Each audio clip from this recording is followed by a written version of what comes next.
La bibliothèque littéraire Jacques Doucet se trouve place du Panthéon, qui accueille des chercheurs du monde entier, des œuvres originales de très grands auteurs français, notamment du 19e et du 20e siècle.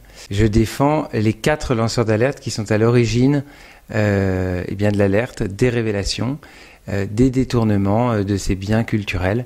Cette bibliothèque dispose de fonds publics, mais aussi ces fonds publics s'enrichissent d'année en année de donations, de legs qui sont faits par des artistes, par des auteurs.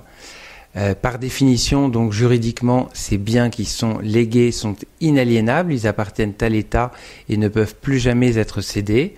Et en l'occurrence, mes clients qui travaillent dans cet établissement public pour certains depuis 30 ans, qui ont réalisé que certains de ces biens étaient détournés, étaient vendus, ont vu passer des biens dans des ventes aux enchères, dans des catalogues, et c'est à partir de là qu'ils ont décidé de lancer l'alerte. Suite à cela, des journalistes se sont évidemment saisis de grandes rédactions.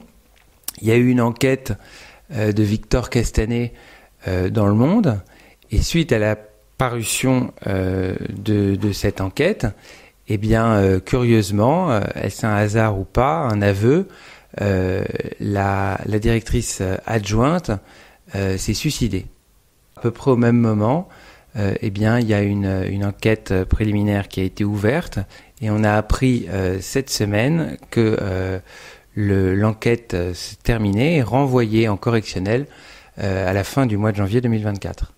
Parfois, il arrive que des artistes ou des contribuables, des justiciables français décident de léguer leur fortune, leurs biens, par exemple des appartements, à cette bibliothèque.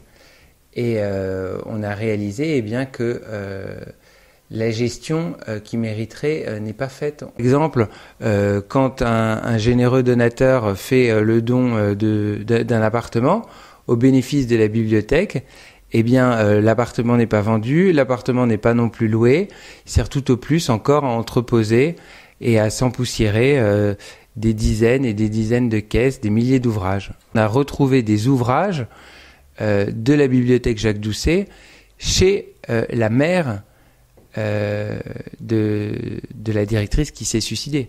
Le fait que cette directrice se soit suicidée, évidemment, c'est un drame, mais ça n'engage pas la responsabilité de la rédaction du Monde pour autant, sinon on n'écrirait plus jamais rien. Moi je pense, mais cela n'engage que moi, que c'est un aveu de culpabilité. Mes clients qui sont à l'origine de cette initiative, on aurait pu espérer que pour les remercier d'avoir révélé tout ça, ils ne demandent pas une décoration, mais on les a mis dans un placard. Heureusement que l'opinion, les journalistes s'en sont saisis, sinon on aurait limité cette affaire à l'enceinte d'un tribunal correctionnel, personne n'en aurait parlé, et je pense que ces informations sont d'intérêt public.